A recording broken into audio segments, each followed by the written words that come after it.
I'll tell you the story of how it actually started. I was at my gym in Los Angeles. Up at the front desk, I was quite probably a character for a gym owner, because I would either be playing guitar at the front desk or drawing cars. So this was probably in about 2012 or so, and I'm drawing a car. I'm drawing basically an early version of this. You know, I had this kind of jet fighter fuselage look, and then one of our members was a 3D printer salesperson for, I believe, Stratus. It's a big company. And she's like, "Oh, you got to get that in CAD." I'm like, "Yeah, I do." You know, and then she's like, "I know a guy." So then he came in, and in an office in my gym, we started CADing the early renditions of the car. We always start. I really enjoy engineering too, so I love starting from the chassis and working my way out, because I like the shrink wrapped kind of style of like an LMP car and minimalist bodywork and stuff like that. So yeah, that's how it started. And then my original plan was to have a render in CAD and then try to get a customer that we could build the car for, because I didn't have the, you know, if you outsource everything, it's very expensive, and anybody will take your check and when you say you want to build your own supercar. So it was very tough. And you know, then I found a company that was kind of a consulting company. We started getting some more the bodywork into CAD and having nice renders. And then we found a location right next to a chassis engineer in Los Angeles, and it was a very cheap rent at the time, and I said, "All right, let's take it." And we were sitting in this big empty warehouse, ready to go, with nothing, you know, no actual parts of the car. And then it just was kind of like a year or two process of, you know, with a couple engineers figuring out the components, and you know, we were always shopping the latest and greatest. You know, I've got, you know, there's a lot of vaporware out there, and I was always searching what's the best electric motor for racing, what is this, the best power density batteries and all that. And it was just a step-by-step process of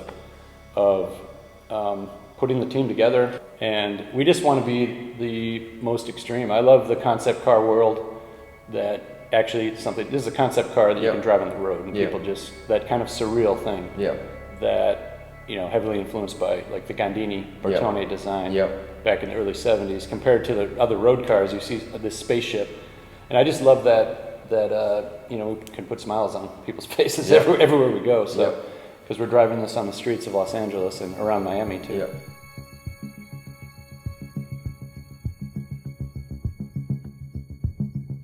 We got the center seating position, pure F1 style. This chassis has about the footprint of an Indy car, with a pretty long wheelbase, wide track, and you know, the center driving position, and inboard shocks, which you can see in there.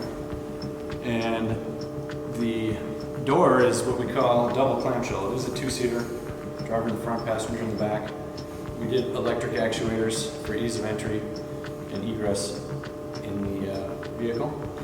And we have a Bluetooth system that we can also control with the steering wheel and with the key fob to move a number of the actuators and the ride height and suspension and other controls.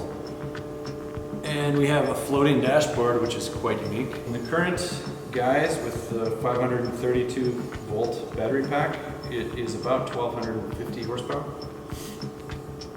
So on one gear. The vehicle weighs 1450 kilograms, so it's got a decent power to weight ratio. Yeah. We're planning on improving that quite a bit. What would be the maximum speed? The maximum speed with this gearing at red line with the motors theoretically is 317 miles an hour. But with we would need a 800 volt battery pack to try to attempt that, and maybe make some aerodynamic modifications. But in this current form, 250-ish is a reasonable drag limiting ballpark estimate. 240, 250. This is a functional diffuser that does create about 400 pounds of downforce by itself without the wings at 150 miles an hour. And we have the charger port here. We have some vents. We have a rear brake vent, actuator slit, and we have an active aerodynamic rear wing here, which we did CFD test. That can add another 600 pounds of downforce at 150 miles an hour.